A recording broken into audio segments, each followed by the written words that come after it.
live radio, local podcasts, the Frederick Podcast Network at listenfrederick.com. Ladies and gentlemen, boys and girls around the world, it's time to experience the O on the Original Sports Podcast.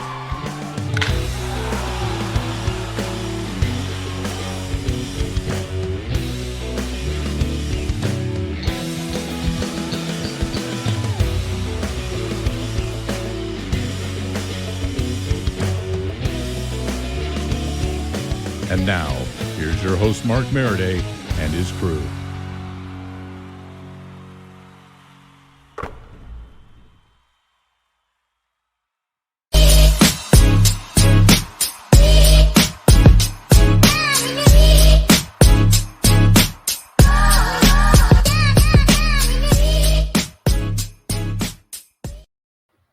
It's probably better, Youngie, if you couldn't hear me. You can catch a little of my dance machine going on there, right? Yeah, that was hot. Yeah, that was nice. I like that. Back in the day, I could cut some rug. You know what I'm saying? Fantasy rock. Let's go. Fantasy rock. You can. Very high. Hey, tonight, the OSP is honored to have former first-round pick and 27th overall, Jumaine Jones, joining us this week. It's an awesome day to join us. Well. Look who crowed his ass out of bed to join us. Big Choppenheimer. Yes, sir. Yes, sir. Hey, Thank God it's Tuesday. Taco Tuesday. My wife made banging quesadillas with chicken in them tonight. Put a little spice. Oh, it was good. It was good. Hey, I was just telling T-Sizz we're going to talk some NBA past, present, and future with Jumaine, the main man, Jones, your guy. We'll talk about his journey through basketball, pro basketball. We'll talk about what he has going on in his life today, how he's transformed his life, his daily battles, his inspiration to get him where he is today. So I'm pretty psyched up to talk with Jumaine. I'm really looking forward to that. So it's going to be a great show. Oh, it's going to be a banging show. Hey, listen, only two of us here tonight. It is what it is. My two guys are on point. So let's get started with a little spontaneous reaction, shall we? Episode 2, spontaneous reaction. There has been several media outlets that have said Deion Sanders said the only teams he will let his sons and Travis Hunter play for are the Eagles, the Niners, the Cowboys, the Commanders, the Ravens, and the Falcons. All right. Teams he played for. How can you tell me as a college coach that you can control that where those guys are drafted? Anybody got anything on that? Well, my thing. Go ahead, T. T. You're good. It's you can say whatever. When time comes, when you get drafted, maybe, possibly, your dad can pull a Manning. They don't have the option that Elway had. Elway said, if you draft me, I'll go play baseball. Then he was able to work out of it. You can say, oh, you want now prime. When they get drafted, they'll go who plays. They'll go with who picks. You know what? I was thinking about this. Yes, he played for all those teams but the Eagles. But so did Bo Jackson. Bo Jackson said the same thing in the 86 draft when the Buccaneers drafted him. And he said, I'm not playing for you. What did he do? He went and played baseball. Yeah. Sat out that whole year, went back in the draft in 87, and the Raiders picked him. Now, what can Deion say about all this? I know he can have a little bit more influence on his son, but what about the other guy? Is he his agent, or does he have custody of him, or like what? How can he influence that? That's what I was interested in. Shout out to our guy David joining us again. We appreciate you, David. I don't know what's going on in Amsterdam, New York, but I sure know what goes on in Amsterdam, the Netherlands. Thanks for joining us, my man. Hey. I just have an issue with Deion thinking he can control everything. You know, he went out there and controlled Jackson State. He was successful, goes to Colorado, gets rid of all those kids. He's bringing in his own guys. What happens if he has another another season like he had last year in Colorado. It's going to be hard for guys to buy into him. I think personally. Here's my thing though. At what was the IMG, wherever he was before he went to Jackson State, he's winning everywhere. And now with the portal, he's bringing on guys that played in the NFL to be his coaches. And with the portal, just to say Deion Sanders was my coach, even if it's only for a year, if some guys transfer in, play for a year and leave, I think he's going to end up turning it around. And when I say turn around, not saying it's going to be Alabama, not saying it's going to become a powerhouse, but I think he'll end up having successful seasons. It's just going to be like the Bonnie Raitt song, "Turn Around every time." I do. I honestly, I think he'll get it. I think he'll get it. But here's the thing, fellas, with the portal, can we really count any team out? No. I mean, Auburn, Michigan, the teams that are going to be there are going to be there. You know what I'm saying? But I think with the portal, you're going to have some sleepers. I really do. And just Deion's name alone, I think we'll get guys there. Hold on.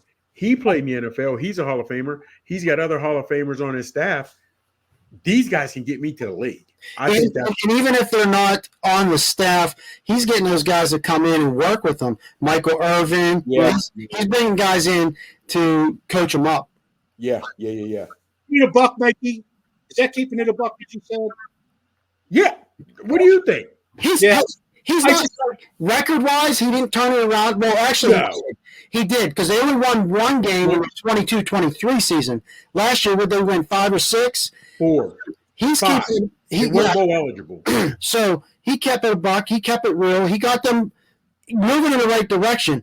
But what that organization in that school is has to take into consideration, they sold out in week 1? All the home games, they sold out. Lower the mic. All right, I got the boom up. He's bringing in revenue. He's bringing in revenue, and that's huge. That's what they pay him to do. Okay? They pay him to bring in revenue. So I don't root against him. I just think he needs to be a little more humble in terms of. But it's not him. I know. It's not. I was going to say, Mark. Seriously, at this day and age, we can maybe we'll see some humble people and humble guys in certain positions, but when you have college guys that are saying, "I'm not doing this at the combine, I'm not doing that," you haven't proven anything at the league yet, but you're dictating what you will and won't do. Yeah, and I don't blame the athletes because the teams are allowing you to do this. Yeah, you know what I'm saying? Because that's what I don't get. I don't get. And you're free to say whatever you want, but let it be known, Deion, when it's draft time, if your boys come out. If they're the best one on the board at that time in that position, I don't care if it's Cincy. I don't care if it's Green Bay. They're getting drafted where they're getting drafted. Yeah. You know what I mean? And so I was looking at thinking about this. If they don't like where they go, they could sit out. They could, like you mentioned earlier, Chops, pull an Eli Manning. But if the team doesn't want to trade for them, they sit out for the year. Yeah. And re-enter. Yeah. Let's sit out.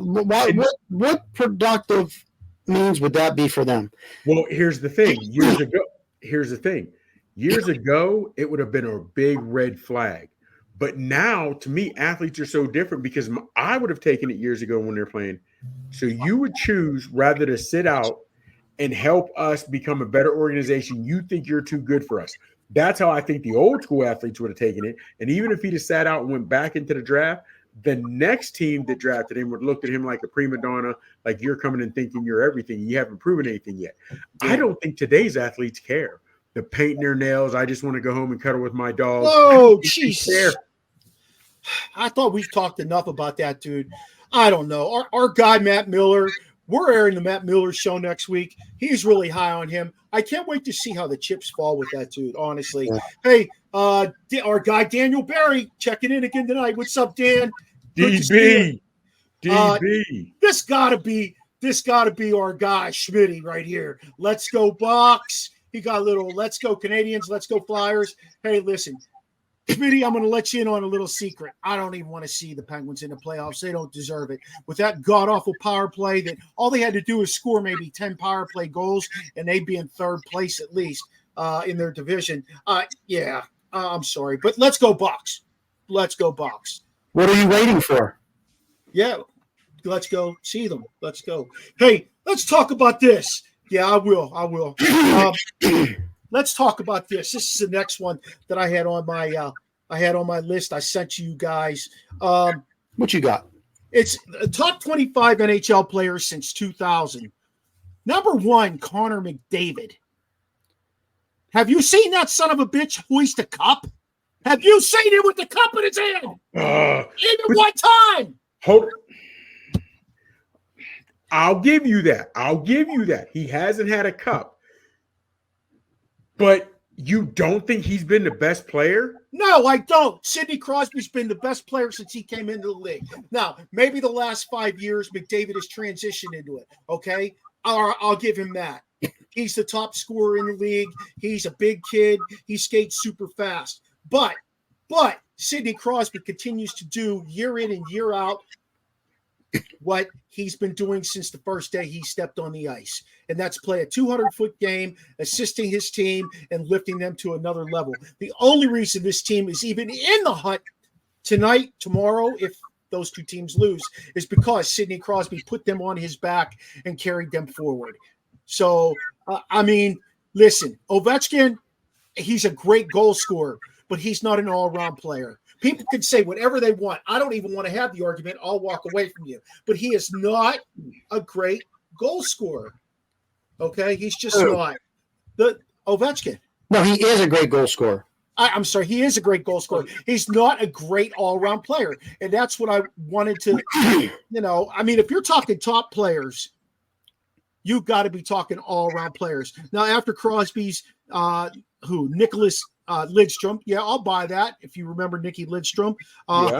Patrick Kane, he led his team to a couple Stanley Cups. Martin Brodeur, who stood on his head over and over, won cups. Well, you can't say, look, I think this is Schmitty.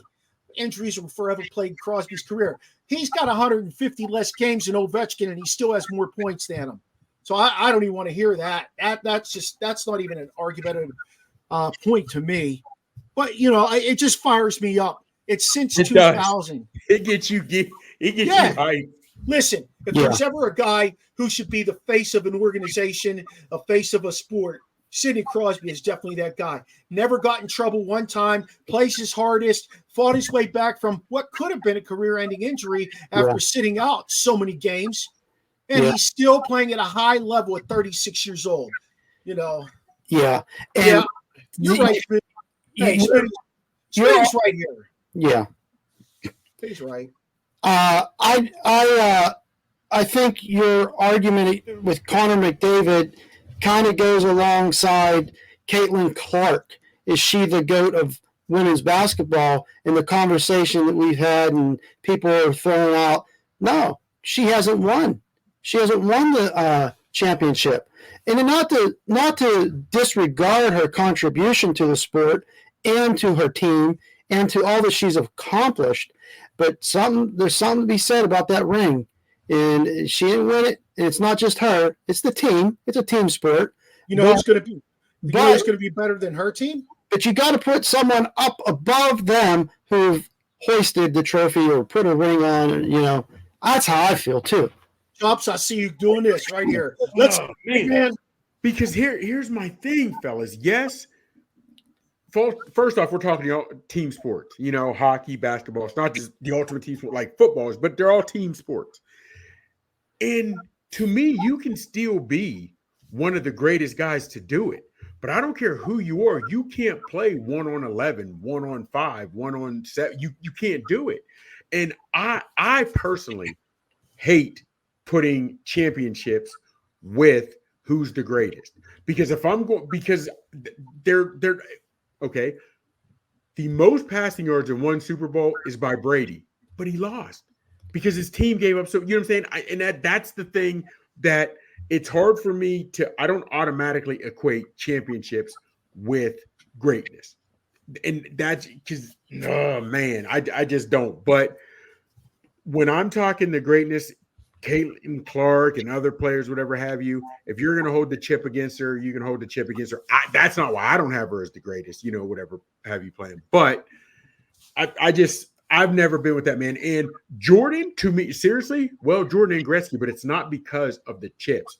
When I say different sports and the greatest in that sport, I'm not even thinking about the chips they won. I'll put it in at some point, whatever. But it's, to me, is all greatness how you changed the game. Guys came in trying to beat Jordan with those moves and those shots, whatever have you. You know what I mean? Guys came in tucking their shirt in half like Gretzky and going whatever. It just, oh man, it's tricky. Smitty has a good point though, and this is the truth. He'll watch Caitlin Clark because of Caitlin Clark, for what it's worth, because her team may not win a championship. You see who Chicago got? Angel Reese and the girl from Twin Towers. Yeah, Cardosa, Twin Towers. We'll see how it goes. Yeah. We'll see how it goes. You know, that's going to be interesting. I'll tell you what, it should work miracles for the WNBA. They're already talking about expanding to 16 teams. And you know what? I hope they have success. Fellas, here's the issue. We've had multiple females, different colors, different ethnicities, be stars. It didn't grow the game. This year, we had more than one star on multiple teams in college, and they were balling at a high level. I hate to be this way, but fellas, do you realize the NBA, maybe hopefully this year, but I know within the last 2 seasons, they've never turned a profit, the WNBA. Never turned a profit. They have never turned a profit. And as much as we want to watch, to me, something just loses going from college to WNBA. And all the other sports, I love watching going from college to the next level. But I don't see that in the WNBA. I don't know why. I don't know. The way it's, first of all, it's the way it's marketed. Second of all, it's played in the summer. That's two big factors. How much do you sit in the house in the summertime and watch basketball, watch baseball? You know, I can turn on the radio when I'm out fishing and listen to baseball on my earphones, right? I can do that. You. But the WNBA, I'm not going to do that. I wouldn't listen to a basketball game on the radio. So does WNBA need to try to do what baseball did? Regardless if you like the new rules, pitch count, whatever it is, baseball has tried to do everything they can to get more eyes on it. We had this conversation on 108 Stitches baseball podcast last night that I'm on with the South Florida Tribune guys. And somebody asked me personally, because I was spouting off a little bit like I do from time to time. Yeah, I know it's a shocker. But anyway, they said, Barber, how would you change baseball? And I said, honestly, the way you change baseball to get people back in the seats is to become more fan friendly. I think baseball players and overall all athletes are so standoffish. Okay. They do some things for publicity. That's it. I remember when we were growing up back in the day in Vandergrift, and the Pirates had the Pirate Brigade that would go to all the small towns, and they put 3 star players on 3 different flatbed trailers, and they drive them through town and have a parade, and then you get autographs. I mean, it was just a thing. I remember Maradei came through. Yeah. In today's baseball, nothing like that. It doesn't reach. Come on, Mikey. But we're different fans nowadays. Seriously, even if there were guys you didn't like and they showed up, you might go out, give them the respect. Hey, shake your hand, speak, whatever. Now Cam Newton goes to a camp, gets in a fight. Now guys are throwing batteries or whatever. Boo, boo, you stink, you suck in front of players, families, and what have you.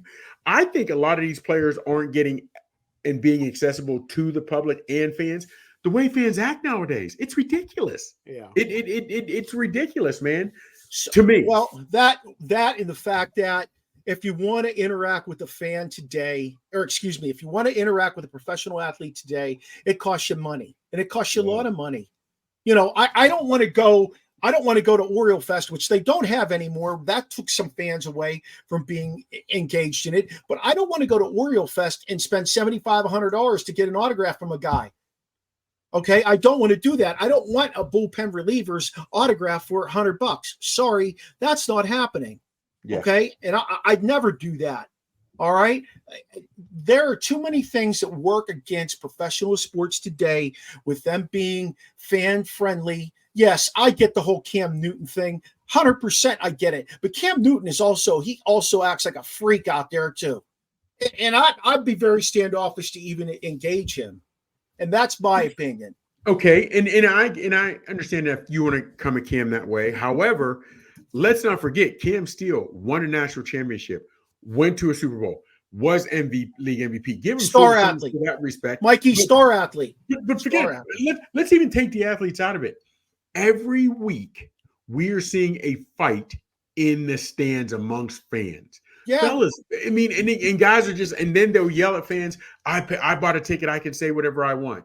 To some degree, okay, but sometimes you're getting personal and I mean, overboard. Remember when Sam Cassell ran up into the stands because that dude was going at his daughter? I mean, fans are just going overboard. And if I were a professional athlete, here's one thing Here's one thing I'll tell you about your comment, though.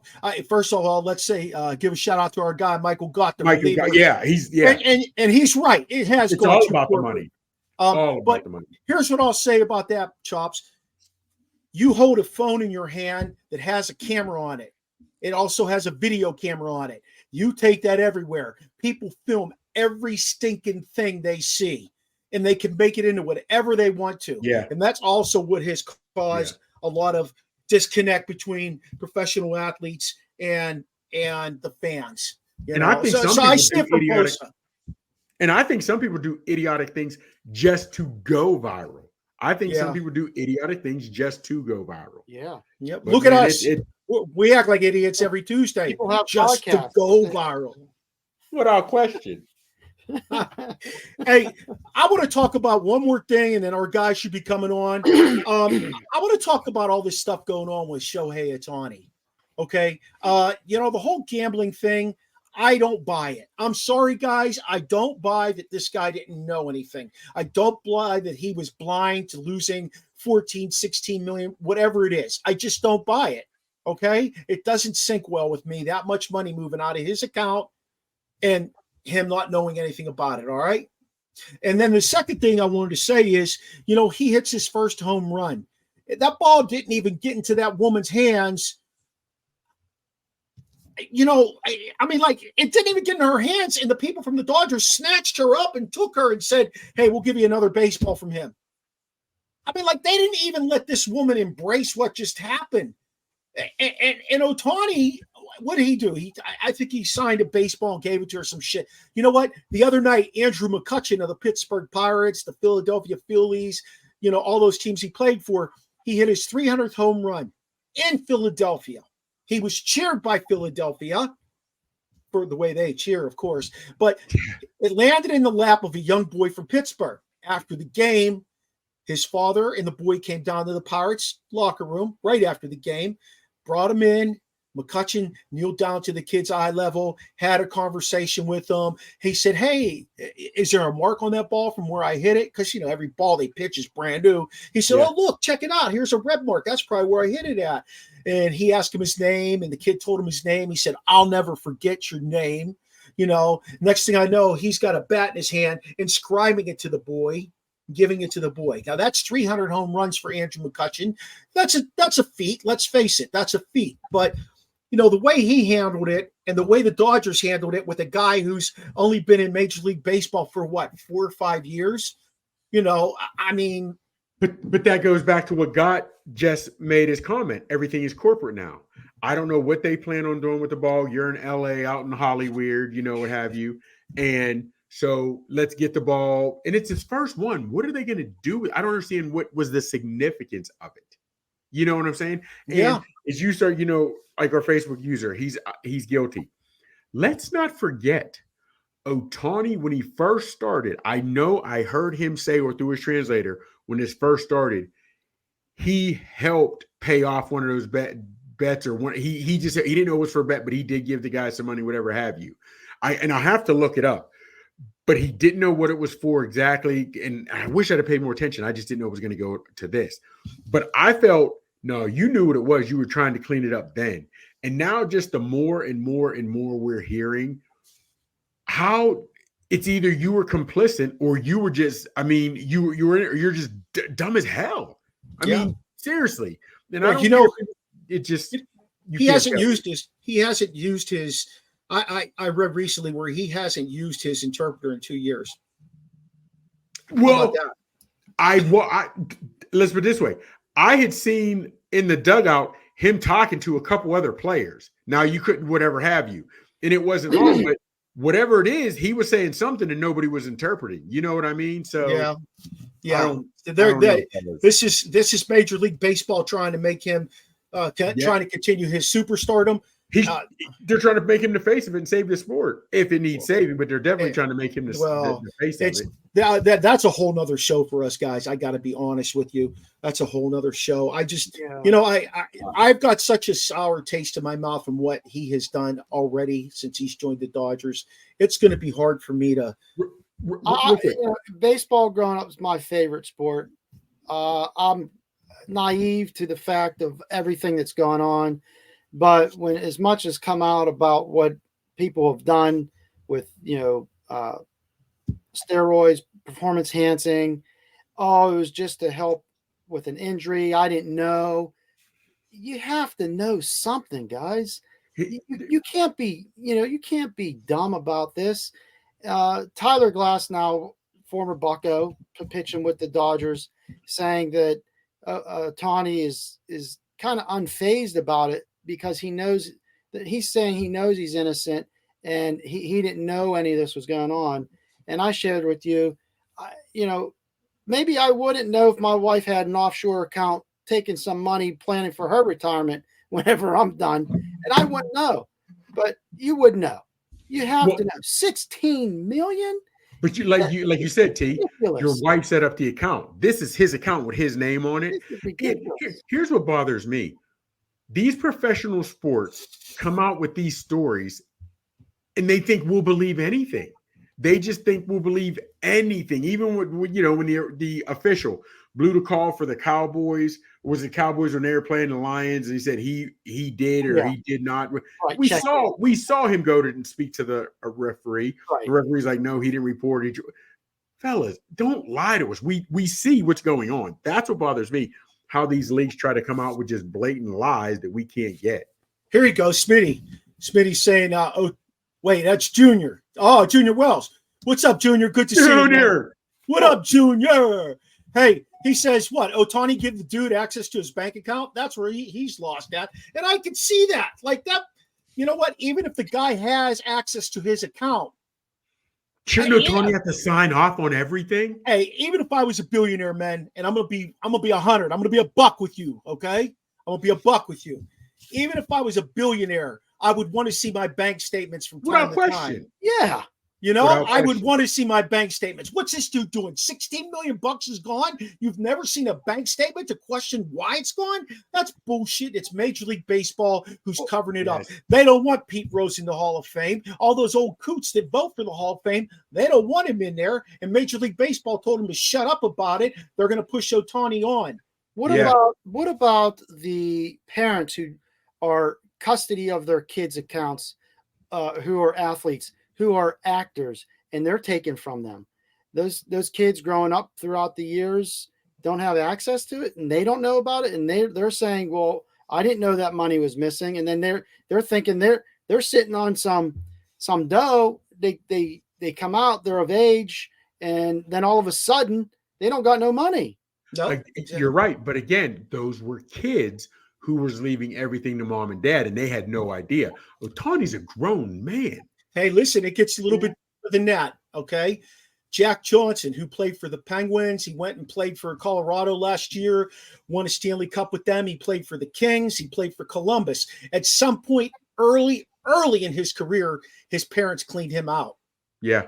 And he cut his parents off. He doesn't even have a relationship with them. They cleaned out his bank account when he hit the big and was getting money. That's dirty. That's dirty poker. To do that to your own child. Yeah. Well, what I'm saying, though, is this guy had access to it, and he just took it. And so Ohtani's saying, I didn't know about it. He didn't know about the gambling. So there's like some misconnect here. Man, I wish I could go back to ESPN and all those stories when it first came out. You could probably find them. First came out. I'm going to have to because I know. Go on YouTube because everything's on YouTube. There you go. I just completely lost respect for him. We're on YouTube. I find it impossible to believe that somebody wouldn't know that they're missing $16 million. And that, at the end of the day, that was before he actually became big with the Dodgers and was, able to cash those paychecks. He was smart because he pushed all his money off to the end. Yeah. Everything is backloaded. Do you think maybe this is some ammunition this is the reason why he didn't want to get this deposited? He knew this guy's going to blow through it. Yeah, I don't know, man. Fellas, and we'll never know the truth. We'll never, ever, ever know the truth. I just find it hard. 16 million. He didn't steal a 20 out of his wallet. 16 million. Yeah. I'm not buying it. The price is 30 for 30. I'm not buying it. Hey, hopefully this is our last spontaneous reaction, and our guy Jermaine's going to join us here. But recently, what's her name? Leah Thomas, formerly a male swimmer, now a female swimmer, has come out and said that I'm not sure what pronoun to use, but that we'll call her they want to swim in the Olympics for the women's side. And all the ladies are like, no, that's not happening.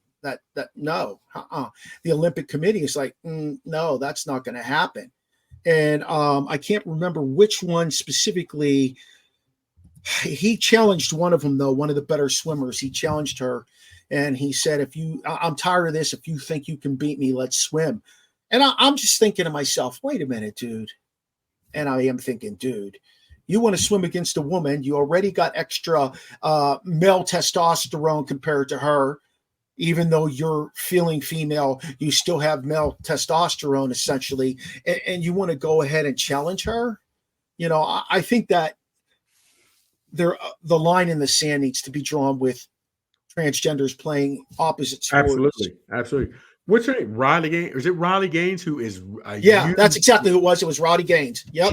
She is huge on. She will fight anybody who is trying. If you want transgender, she's trying to get it out. She is trying to get it out. And again, I don't have all the numbers, but wasn't he lower ranked as a male swimmer? He was ranked like 400 and something. And then he flips it to become a female, and he just is ridiculous. I mean, I don't get, and here's the thing. It's people that aren't participating, the ones that saying, yeah, let him swim. Because the participants are telling you flat out, we don't want him. We don't want him. You know what I mean? We don't want him here, whatever you want to say, whatever have you. And I know some people, and I hear it, Michael, no, you have to call them what they want to be called, this, that, and other. My thing is that you do what you want. Just like I can do what I want, I can say whatever. I'm allowed to think what I want. I'm allowed to say whatever I want. I can have the freedom to be what I want to be. I don't have the freedom to tell you how to be. I can ask you to refer to me as Big Brother Almighty, the old handsome one, Michael Mills. But if you don't say, just a kid from the heights, if that's how I can't force you to address me how I want to feel. You know what I'm saying? So that's you in your realm. But guess what? If you're in another realm, that changes. That really, really changes. And I respect all young people and whatever they want to, however they feel, whatever they're thinking. But I think for you to challenge to swim, in this instance, to swim at the highest level, it's kind of an unfair advantage in my opinion. And I don't know. Maybe you have an all transgender. I don't know. I don't know what the answer is. But I know that Roddy Gaines got pissed. I know she does. Even if the U.S. says, okay, we'll let you compete, and he makes it, how's the rest of the world going to act? How's the rest of the world going to be there on the stage? Will the other women of the other countries, will they even step up to the blocks? You know what I mean? Or will they just protest the whole thing? Then, you know what I mean? Then didn't the NCAA just pass a transgender? Yeah, man. I think part of that ruling was that, and I was looking it up, that person has to prove their testosterone level, which Barbara was mentioning, that if it's too high, it gives them an unfair advantage, right? So that seems to be an iffy There was a clause female in the ruling. There was a female runner. Was it Jamaica? Jamaica. I'm not sure where she was from. Kenya. I saw it on Real World Sports, and she did look like a man. But of course, now every picture, birth certificate, they had her saying she was born a natural woman. She was a woman, but her testosterone was high, and they said she suffered from something. But in her defense, yes, they showed her in pictures as a little girl. She was born a girl, whatever have you, and she said, "I'll show you my genitalia from whenever." But fellas, she was diesel. She did look like a man. And they weren't letting her run in her own country. They were not allowing her to run against women in her own country. You hear Chappelle's shtick on this is hilarious. And don't get us wrong here, guys. We're in support of everybody, but there has to be a fair playing field here. But Chappelle's shtick on is like, okay, let's say LeBron James says he's a woman. Do we let him go out and play against the men, and then all the men are getting beat by a woman? Or do we let him go out and score 10,000 points in the WNBA? Yeah. It was funny, but you have to think about the level playing field. And that's really what it is. That's what we're really trying to advocate for in support of transgender people, that wherever they're playing, whatever side they're playing on, no pun intended, that it's level and it's fair. Yeah, that's all that, it's all about fairness. I mean, we talk about inequality across the country. All right. That would be, to me, that's an unfair advantage. I'm okay with who you are as a person, but I think making that move like that and competing against the way you're feeling instead of what you naturally are, it's tough. It's tough. I mean, I don't have a horse in the race here, but no, not at all. I support anybody based on what they think and feel. I can't stress it enough. To me, I don't care what it is. I don't care if it's the food you eat, the music you listen to. I really don't care what someone else does next. I don't care. You can do whatever you want. You just don't get to force me to feel or acknowledge what you feel or what you want. I don't have to. We don't all like the same music. We don't all like the same movies. No matter how much my wife tells me Harry Potter's a great movie, I don't like it. I don't like it. I don't like Harry Potter. But I don't look at Harry Potter, people that like Harry Potter, with I don't want to, or I don't look at people that are transgender with just hate and disgust. No, that's what you want to do. Do it, fine. I don't care. But I don't have hate for transgenders. I don't have hate for gays. I don't know. You're doing what you want to do. That's fine. But just like if I have a guy who says my best friend loves the Ravens, I'm never going to say the Ravens are the best team in the league. He loves them. We just don't agree on that. We don't hate each other. I don't talk bad about him. I don't wish him dead. I don't wish anybody ill will on anyone. Do what you want to do, but just don't assume that I'm agreeing with it. That's all I'm saying. That is all I'm saying. Yeah, that's 100 right there. Straight up and down like 6 o'clock. Yeah. Yep, I agree with you. Yes, I agree with you. Well, we're just waiting on Jumaine to jump on here, and hopefully it's going to be very soon. I got a text from. I think he lost track of time. He's a busy dude, and I get it. Oh man, I get it. He is. He's always going to go. Hey, real quick, while we have a minute or so, did you see? And Austin Maple Leaves. He was going for his 70th. Okay, yeah. And his coach said he let it be known that was a distraction for us, him trying to get his 70th. You know what I mean? Yeah. They'd already clinched the playoff berth. Do you think it was necessary to say that? And not that it's a huge deal, but they made a deal because they're talking about it. He said it was that was a distraction for us. And again, you're trying to get a guy a 70th goal. I understand. I don't know. Was it a big deal to you that he mentioned it? Do you think it really Was it worth mentioning? Listen, at the end of the day, to score 70 goals in a season is tremendous because that doesn't happen all the time anymore. No. It just doesn't. Now, they've taken fighting out of the game, so the bully's gone, and the skill level has gone up quite a bit. We're faster, stronger, bigger, but, there's no reason they should have backed off on him scoring that 70th goal. Just let the guy get his just due. He had a hell of a season, and he deserves that. The only unfortunate piece is they'll get bounced in the first round like they do every year. And I actually like the Maple Leafs. Yeah. That's the problem. I like the Oilers. Yeah, they'll get bounced in the first. It's sad. It's really sad because if you look at the makeup of that team, it is a team that is built to win. More so than Edmonton. More than Edmonton. Hey, Jumaine should be joining us here in a second. You want to go ahead and do his intro because he's jumping on right now. Yeah. Yes, I'm excited about this guy. Man, let's quick accolades. High school parade All-American. Freshman of the year at UGA. Led the SEC in scoring as a sophomore. First-round draft pick. 8 NBA seasons. 8 seasons overseas. 16-year professional career. Now he is a published author. He is big on mental health, and he will help anyone, and he's big on mental health. Let's give it up for my guy, Jumaine Jones.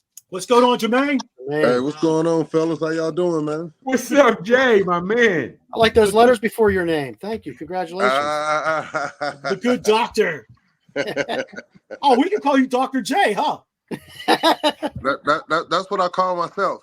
Nobody else calls me that. Hey, thanks for joining us tonight, man. We're very excited to talk your life in the pros, your life after the pros, and what you think of the game today. So go ahead, Chop, that's your guy. Kick us off. Yeah, Jumaine, what's going on? I know what's going on. Real quick, man. A lot of people, everybody knows, born and raised in Florida and then moved to Georgia. Can you get down at what people don't realize? What was the reason you end up going? Because I really liked your background. I think more people really need to know that from where you started to where you came. Well, from the part of Florida I'm from, it's called Cocoa, Florida, which was probably top 20 in murder rates in the state of Florida during the time that I was living there. It was a drug-infested neighborhood at the time, very violent, a lot of drug deals going on, just surrounded by a lot of negativity in the neighborhood. But, I survived it through the fact that, my mom was pretty disciplined. You know what I mean? Like, she was pretty disciplined, but there was also a lot of things that I seen, being the fact that she worked 2 jobs as a single mother. She just couldn't, keep up, with a lot of things that was going around in the community because she was trying to take care of 2 kids on her own. So just going through that process and, witness a murder at 13 years old was really the big move for me. When my mom was like, listen, man, you just know too much too early, during your young life, man. I want to give you an opportunity. So she decided to give me a move after I witnessed a murder. Probably one of the best things that ever happened to me throughout my time, to be able to move to a small town called Camilla, Georgia. Now, with this, did you play much basketball in Florida? Where were you? I didn't start playing basketball till I was 11 years old. I didn't even like basketball at all. Like, my family, we're a football state. All my cousins and my friends played football, and it's intriguing. Well, most of them did, because the thing that really got me to playing basketball was that, when I went outside, all my friends was at basketball practice. So that's one of the things that got me intrigued on, let me go try this game out. And, it was, the first day that I played, went to practice for basketball, I fell in love with it. And, the rest is history from there. Wow. Looks gorgeous where you are. Where are you living now? Georgia? I just moved to Orlando. I've been here almost a month now. I moved back to Orlando. My youngest daughter, she just, I always said, I got 4 kids in college now in Pennsylvania. So I figured once she graduated, I would move back home. You know, those joints get a little, they get a little tougher to move around when you're in that cold. So I had to get back down to the Oh good yeah, weather. well you're closer to Disney, so that's smart. You got that in-state rate to Disney. All right, I see you. Hey, thanks for sharing that background. Can you give us a little bit of experience coming out of Georgia, getting ready for the draft? What was that experience like for you? It was a tough experience, just even from the beginning, because I had no intentions on leaving school early. You know, I was leading the SEC in scoring. I was second in the SEC in rebounds, and a lot of scouts was reaching out to me, telling me I was going to be a lottery pick. And then they fired the coach at University of Georgia at the time, and the coach Jim Herrick came in. So when he came in, you know, I was going through my process, but never in my mind I was thinking that I was leaving University of Georgia. So I just wanted to meet with him because my oldest daughter was about to be born during that time. So I just wanted to meet with him to let him know the things that I, had coming on, and hopefully, I can get some help with the things that I needed help with. And he ended up telling me, like, Jumaine, if you leave school right now, you'll be pumping gas in 10 years. And that's what motivated me to leave, and I left is because I never believed what people thought of me, or I never believed what people said about me. So when he told me that, I wrote it down on a piece of paper, pumping gas in 10 years, and I put it on the wall. So every morning I woke up, man, that was my motivation to be able to kill the workouts, and was going to make sure that I played longer than 10 years professionally. That self-fulfilling prophecy that you were not going to live up to. Hey, Jumaine, I love that story. I'm going to tell you a little story of my own. It's nowhere near where you were. But when I was a kid, I was in 10th grade, and I played a pretty, our high school football was like pretty high caliber in Western PA. And this one guy who was a senior going to the University of Pittsburgh, he used to bust my chops all the time. And he did the same thing to me. He told me, you'll never see the field ever. And I started my junior year after that. In my senior year, it motivated me. And I know 100% what you mean by that. What was your most memorable moment playing in the league? Oh, man, it was two.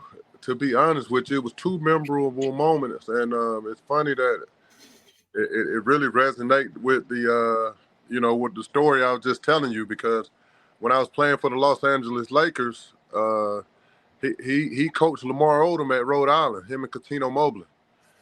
And so he was in the back with us, when we was coming out.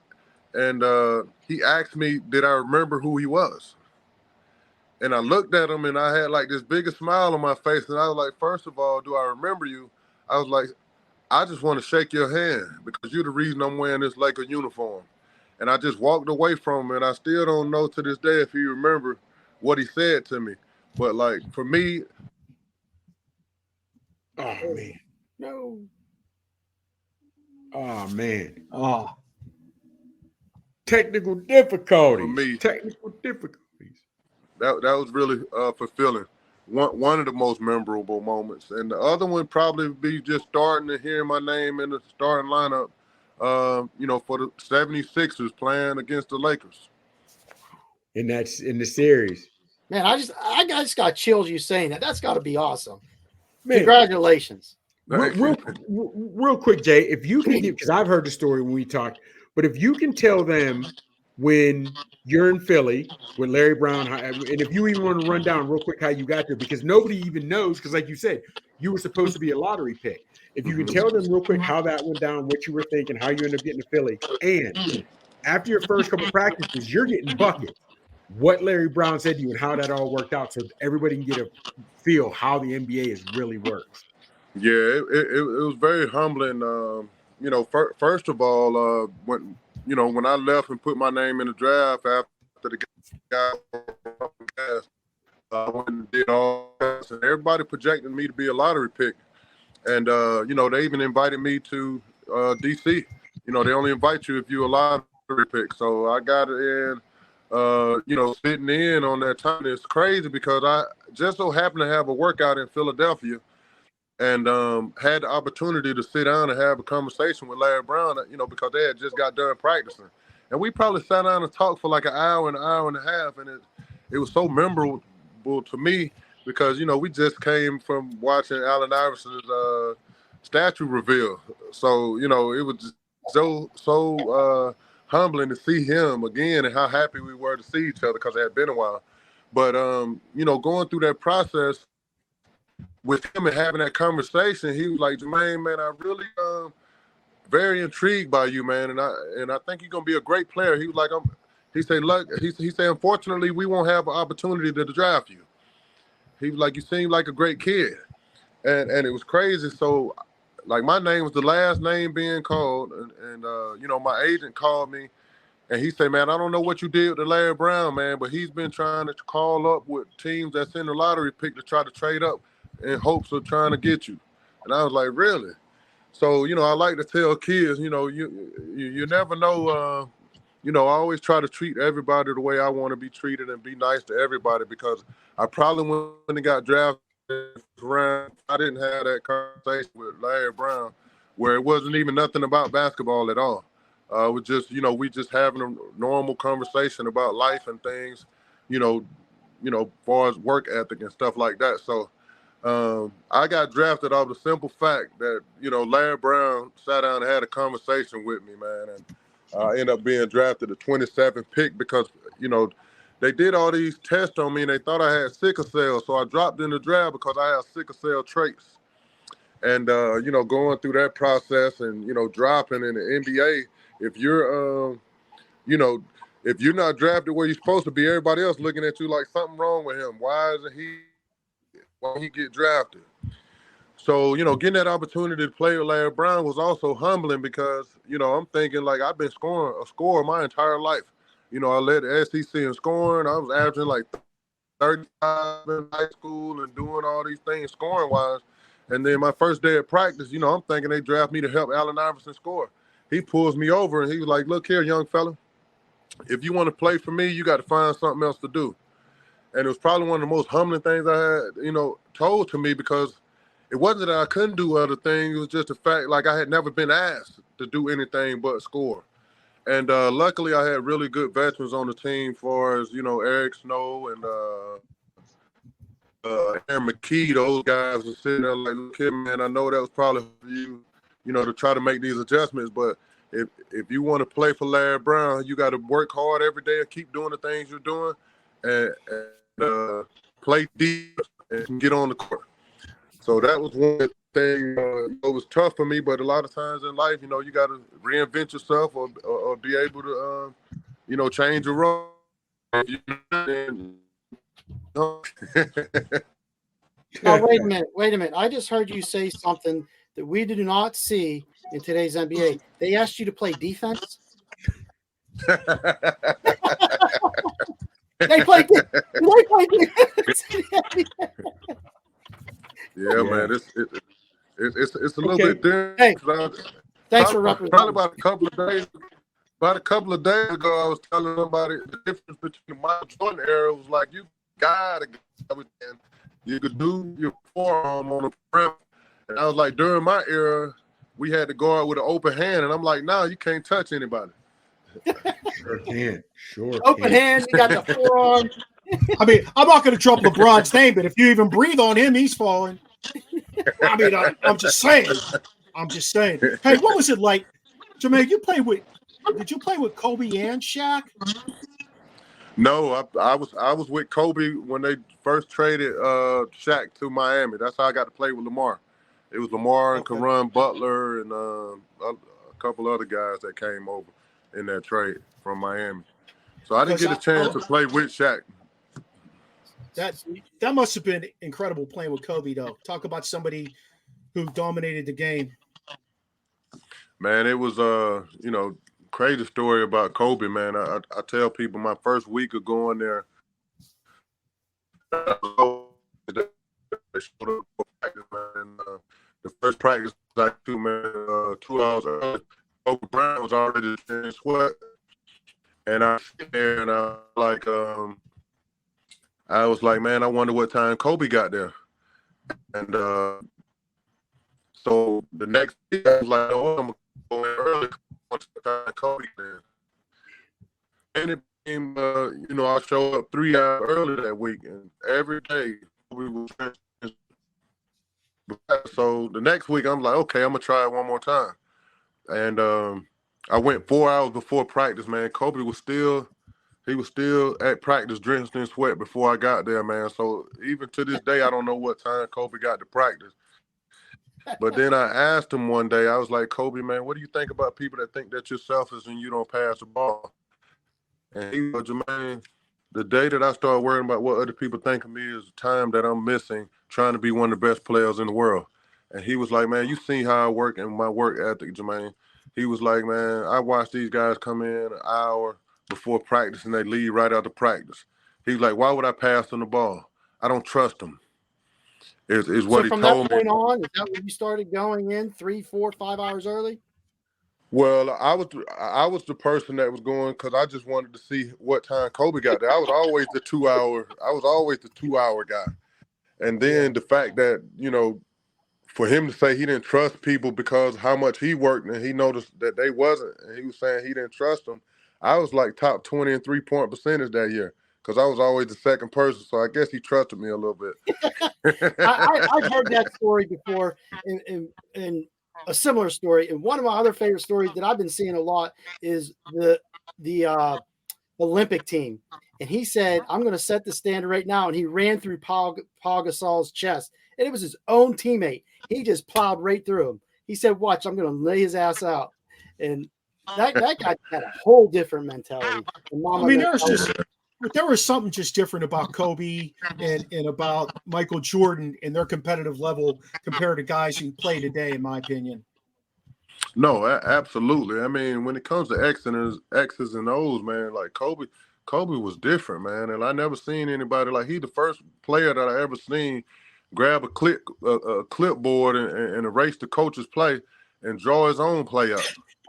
You know what I mean? And and it worked.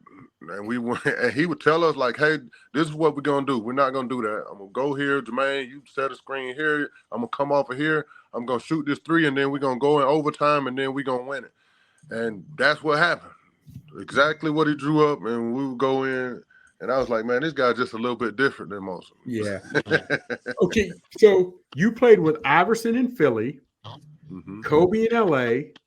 Did you play with Paul Pierce in Boston? Okay. And those are when you think of basketball and the franchises, you played with LA, played in Philly, and you played with Boston, top 3 organizations. Mm-hmm. They were Go ahead. No, it's funny. A lot of Philly been getting a lot of backlash on the the statue of Allen Iverson, man, and it offended me a little bit, man, because I known Philadelphia to be one of the top organizations in the NBA, and to see how people was going in on the organization, it was crazy, and it let me know like a lot of people didn't really know and understand. The 76ers don't own the Wells Fargo Center, and they don't own the practice facility. So it's a lot that they don't have control of, but they will have a life-size statue of Allen Iverson when they move into the new building because they will actually own that. And, all the statues that are out in front of the practice facility are all the same size. And I think if people was being upset about it because, he was doing a crossover. So, he wasn't as tall as the other ones because he's actually bending over to be able to do a crossover. So in their defense, man, they've been taking care of me, since '99. You know what I mean? And I've been, long retired, and I think they're still one of the best organizations. And if they can represent Allen Iverson any way possible, trust me, they would do it if they were making the calls. Okay, and we are going to get into the mental health and you and the author being a published author, but real quick, as you've played for those great organizations, what are the one or two, if you had any, what are the one or two organizations that weren't as good, or were there any trash organizations? I mean, I would never say it's a trash organization because the fact that it's always going to be organizations that are more organized and more controlled and more experienced because they've been around a little longer. One organization that I really enjoyed playing for was the Bobcats. You know, Bob Johnson he was the first black owner in the NBA. So to get that opportunity to play with him, you know, I wouldn't say that it was a bad organization. It was just like something new for him, you know, coming in from, you know, doing music. And, you know, anytime you're going into something new, you know, it's going to be a learning process. So absolutely, I think that was more of a learning process. I wouldn't say it was bad, but, you know, it was in the beginning stages. I got you. Let me ask you about the game today. In all seriousness, what's your take on it? How do you feel about it? It's different, obviously, than when you played. So, how do you view it now? Well, I mean, I love the game. You know, that's what the game of basketball is supposed to do, is grow. You know, man, I'm big on growth in anything. You know, as a human being, growth, and like, you know, I'm all big on trying to be better every single day. So why would the game stay the same? You know, I'm big on everything progressing, especially in something that I really enjoy watching and, you know, still enjoy doing. You know, it is different. Of course, they make a lot more money. And, you know, the game has changed where, you know, people are investing, you know, a lot of money worldwide. You know, the NBA is expanding. They're building training facilities in different countries to be able to train these guys. And I think it's just more business than it's ever been with the game of basketball now. And the simple fact is, you know, a lot of these guys are coming from these different countries. And what people are not realizing, you know, you got guys like Yao Ming and Luka Doncic and the Greek Freak that's coming in. People don't understand, and when the people in their country want to watch them play, that's $99 every time for whoever want to watch them through the NBA pass, because that's the only way that they can see it. So that's the business side of basketball that people don't understand, and that's why the NBA will always be global and always be one of the highest grossing sports ever, because it's global, and they're doing everything in their power to be able to make it grow. And that's why the game changed so much, because to be honest with you, the Europeans and people in those different countries are way more skilled than Americans. We're just athletically gifted. And, you know, they cleaned the game up, but to try to be able to open it up for those skilled players so that they can make more money to be able to get them kind of guys in. Yeah. All right. Yeah. So, were you going to say something, Chops? Well, just on that, Jumaine, though, what you see now, they're used, like, whether it was Gary Payton, you know, the glove, he was known for his defense, Rodman, you know, other guys that were hard on the board. Now we're having more 50-point games than we've ever seen before in single seasons, but we don't have now. Wemby is doing his thing and he's getting his blocks and, you know, but that, and I understand that it changes, but that's the only thing that bothers me. And it doesn't have to be the defense that we saw from the 80s where you're getting a forearm to the chest. But I mean, guys, that's what bothers me. You know what I mean? Now, again, you see it on a different level than we do, but us regular common Joes, I don't see any defense. Well, they make it hard to play defense. You know, like if a guy's coming down the lane, like a guy like Joel Embiid that comes in, I think he's somebody that you got to bump him at the 3-point line. Now that's a foul. So how are you supposed to guard a guy that's walking down to be able to get position wherever he's comfortable? How can you stop him from getting there if you can't, you know, impede his progress? So, you know, it makes it impossible to be the defender that people can be. You know, so, and I tell people all the time, you being able to block shots and being able to get a lot of steals don't make you a great defender. Yeah. Right. Like, you know, we see highlights. We see Wembanyama throw it off the backboard and just throw it down. But meanwhile, guys are going like this, watching them go do it. And I think that's what we're seeing the highlights. We're just seeing ESPN. We don't see everything. Because I can't remember last game. The barber and I went to, we saw Jordan in DC, and that was how long ago? I mean, Yeah, I was still in the league then, man. We live an hour from DC, and probably the reason why is because we're from Pittsburgh, all three of us here, so we don't have a basketball mentality, so to speak. But that was the last game. We saw some defense, but like, y'all near Pittsburgh, man. My son goes to Westminster College. Oh yeah, Westminster, yeah. Okay. Yeah, that's where my son is playing. He actually just entered the portal. He averaged like 20-something points last year. Did he play with the Langs? guy I worked with, both of his sons played at Westminster. Yeah. Tom Lang. Man. Yeah, he did the last 2 seasons. Yeah. So he's up there with those Pennsylvania weathers, significantly different than Georgia. He's right on that Well, Ohio border too. I got 4 kids in college in Pennsylvania. What other schools? State rates. I got 2 at Temple. One's she actually get her white jacket in dental school at the end of this month, and my youngest daughter, she's 18. She's gonna be doing volleyball and high jump at Temple, and one's at Cheney University. Okay, Cheney. Okay. Yeah. That's And all. and it's funny we're talking about Cheney because I was just giving somebody some education on Cheney University on how it came about. Because it's the first HBCU that's been there, and I think a lot of people never knew the history behind it. Let's talk just a little bit before we move in and let you get some time to yourself. But let's talk about your transition from playing basketball professionally to life after retirement, mental health, physical health, all the things that you encounter. Well, the thing is, I think a lot of things with me. I think I had quite a few issues before basketball. So after I retired from the game of basketball, I went through like a 3-year depression where nobody knew where Jumaine Jones was. I was just in a depression. Basketball is something that I played my entire life, but what it did was dedicate myself to the game of basketball. I kind of allowed it to identify who I am. Yeah. And once it was over with, it's almost like, who is Jumaine Jones? So I went through that identity crisis of trying to figure out who I am and what I represent. And, I never knew that I had a bad childhood growing up.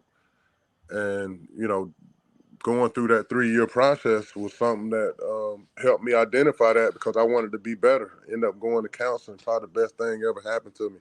For me to find myself, because all they did was ask me about my childhood. And I was like, man, I'm not going to get anything out of this.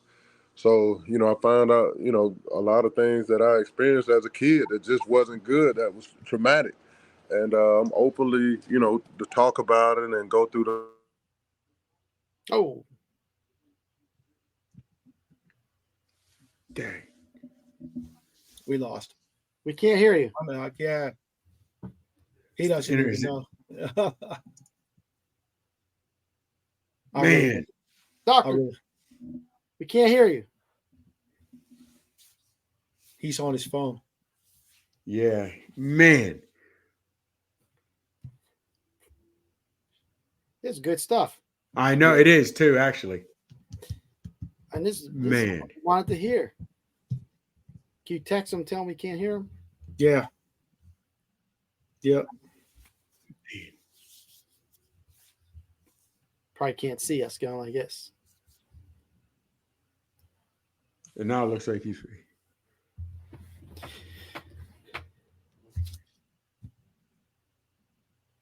Man. Of course, when it's getting good, technical difficulties killing us. Yeah. What do I do? Can he see us? No. I think I'll drop him out. Yeah. And I'll text him, let him know we lost. Yeah. I'm just going to put him down low. I'll put him down low like that. Man, okay. It's been hey, I imagine a lot of athletes who played that long, who played, childhood to 16 years or whatever, when it's all they've got, all their life. I don't want to say that's all they got, but that's their life. And like he said, that defines him, how hard it is to find yourself then after. That's got to be a lot of people, a lot of athletes. And I wish, man, it stinks that we went out like that, because he got it. He was going to get into, just talking to the doctor, what it, the therapist, how it came about and what he had seen. And it was some good stuff, man. It was some real good stuff. He's still talking. Are you serious? Yeah. Yeah, I could see him. He's giving us the whole lowdown. I hate to put him back on the stage because we can't hear him. I know. But we'll have him back on, Chops. That's what we'll have to do. We'll have to have him back on because that was good material. That was great to hear his story. He sounds like a remarkable father too, to be quite honest. I mean, if you just listen to what he said in terms of his own kids and where their successes are to this point, it's just amazing. Let me see if we got him back. Did we get you back, Jumaine? No. No. Something wrong with the we can't hear him. He has no clue either. He's telling us the story. All right. So, well, who do you like in the NBA? Oh, there it is. He got it. Jumaine, can you hear us?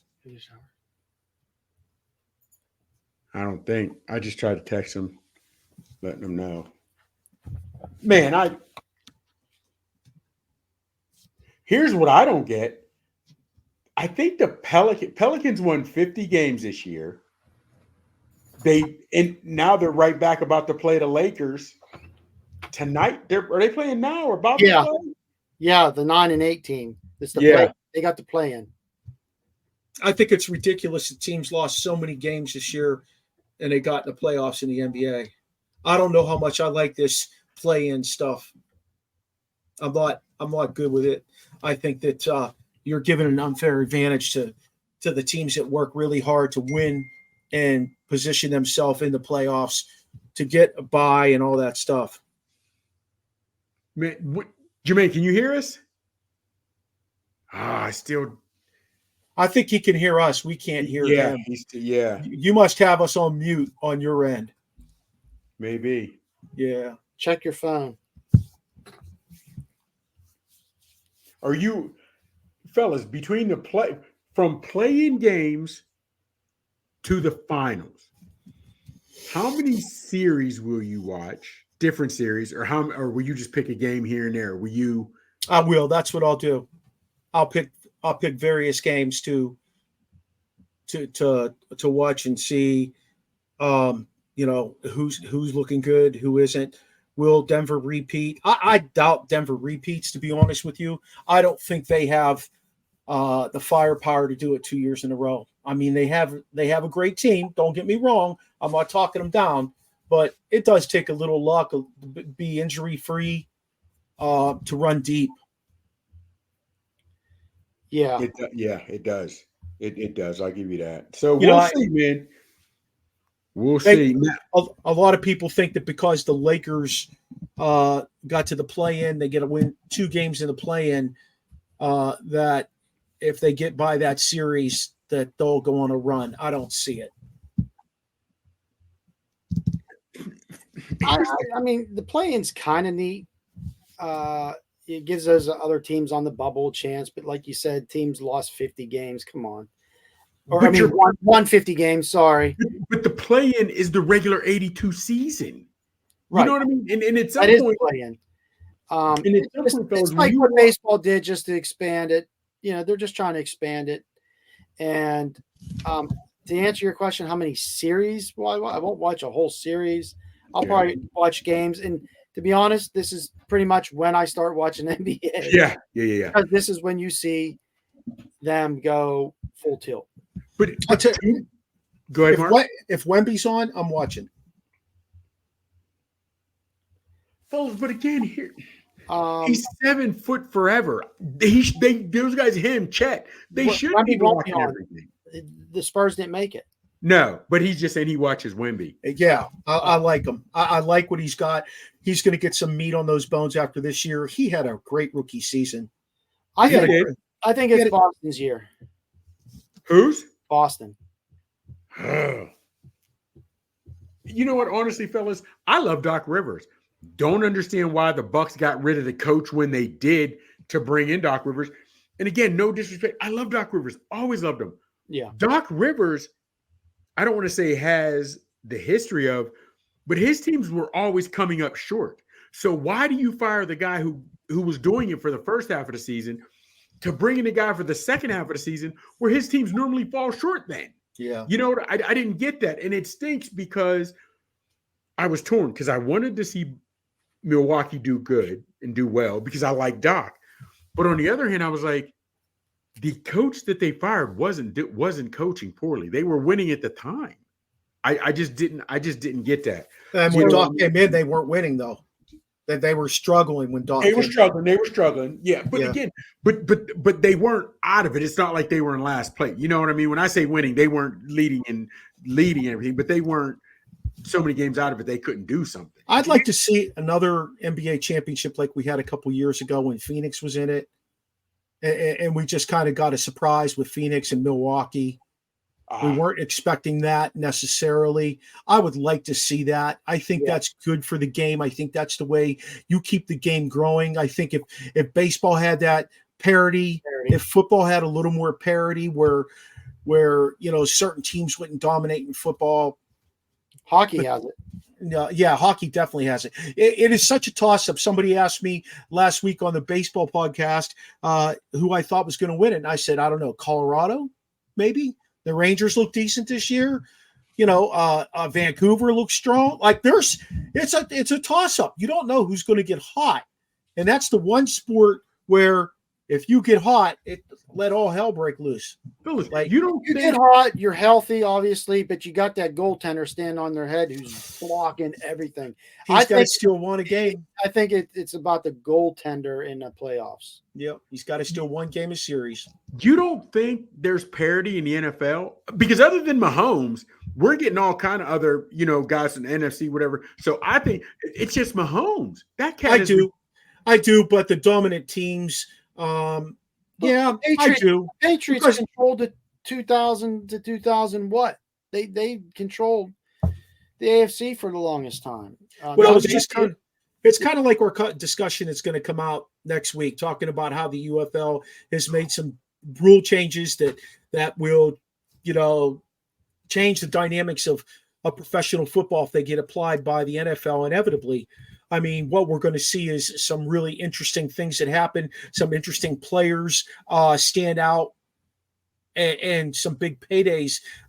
Hey, you never know. We might see the 2 quarterback system. So, hey, T-Sizz, what do you got for us tonight? Sizzles Quizzle. All right. Hey, today they announced that Kawhi Leonard filled the 12th spot on the Olympics. For the 2024 Olympics. The other guys, I'll just name them: LeBron James, Steph Curry, Durant, Embiid, Anthony Davis, Devin Booker, Anthony Edwards, Jason Tatum, Drew Holiday, Bam Adebayo, and Tyrese Halliburton. All right. I don't know if I'd call this the dream team, but do you remember the players for the dream team? Can you name the starting 5? Can you name anybody? Magic Johnson, Larry Bird, Patrick Ewing, Pippen, Stockton, Karl Malone, Bird. Who's the other 3-point shooter they had? Christian Laettner was there. The only college player, remember? Yes, because they thought Shaq should have been there. People thought Shaq was a better college player and thought he should have been there over Laettner. Yeah, they were 100. Yeah. Everyone you mentioned, these are some you missed. Did you say David Robinson? No. Patrick Ewing. I got him. That part, Matt. Clyde the Glide. That's who I was thinking of. Yes, Clyde. Clyde Drexler. Johnny Stockton. Chops got him. Chris Mullin and Charles Barkley. Chris Mullin was a solid shooter, man. He was a solid cat. After a 12-pack. Yes. Yeah, he get it up in now. Up in. Here's a story for you. Not last year, but the year before, Vincent and I went to the National Sports Car Convention. We were standing over by the stage. There was something going on, and Vincent was getting free shit. And I looked beside me, and I'm like, damn, that's Tim Hardaway. And then I looked. Yeah, it was Run TMC. It was serious? Yeah. I got a picture. Vincent and I got a selfie with Hardaway. We saw Chris Mullin back in the corner talking to some people. My man looks old. Does he? That alcohol beat him down. It was pretty cool. It was and Mitch Richmond was there too. We saw Mitch as well. Run TMC. That was something I was trying to explain to Vincent how cool that was, and he's like, "Yeah, all right, Dad." Yeah, they don't. Yeah, I always say, but hey, fellas, go ahead and give them your social media. Let's wrap up the show. And again, we're sorry that I know it was going to be, man, his story was a good one. My guy, the reliever, had a good question I wanted to throw out for him too. Who his mentors, who Jumaine's mentors were, and how important they were in his early life. So we'll try and circle around and get Jumaine back on the show. Real quick, and he tells a better story, but his high school basketball coach was, of course, black.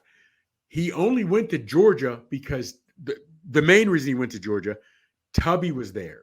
Tubby Smith, he wanted to play for another black coach. Then when he signs, a week later, Tubby Smith goes to Kentucky. And at that time, he'd had to sit for a year before he could have transferred. But he's got, of course, other details, and it is a good story. I would have been a good one to ask. Yep. All right, Chops, hit him with it. You know where you can find your boy. You can find me on the X at The Real Big Chops. You can find me on the gram, Big Chop 79. And, of course, here on Facebook, Michael Gregory Mills, my government name. Holla at your boy. All right, sis. At One Young Terry on the X and Instagram. Hey, Coach Noob, we missed him tonight, but you can find him on Instagram and Twitter at Coach Noob. And we all know we can find the real deal, Rasheen Hill, the dream, at Rasheen Hill on Facebook and Instagram. Connect with us here on the Original Sports Podcast with Mark Maradei and the Barbershop crew. Check out our website, podpage.com, Original Sports Podcast. Like our Facebook page, join our conversation on Twitter, and reach out to us on Snapchat. All of those are OSP with MM. And follow us on Instagram and watch our TikToks. We've been doing TikToks like there's no tomorrow with some updates on the draft coming up. We've been doing prospect breakdowns, and we're also on YouTube. A lot of episodes out there. All of those are Original Sports Podcast. Hey, a big shout out to our networks. Let's Talk Sports Network, SidelineSports.com, Elite Sports and Entertainment Network, and Manning Media Network. We're very appreciative of all the things that they do for us. And you can catch this show tonight. If you missed it earlier, you can catch us on Roku from 9 to 10 on ESEN. Feel free to let us know if you have any questions, comments, or concerns about the show, where you want us to say more or say less, by emailing us at originalsportspodcast@gmail.com. Shout out to my guy, Steve Medley, for doing our voice intro. Shout out to Charlie Hodgson for our music.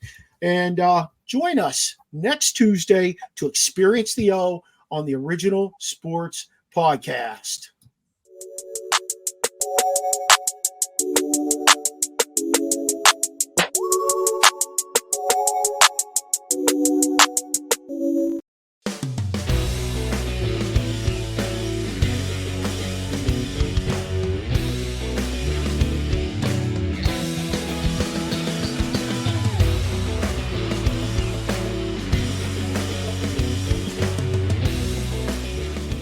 Thanks for listening to the Original Sports Podcast. Be sure to tune in next time, only on the O. This podcast is part of the Frederick Podcast Network. Learn more at listenfrederick.com.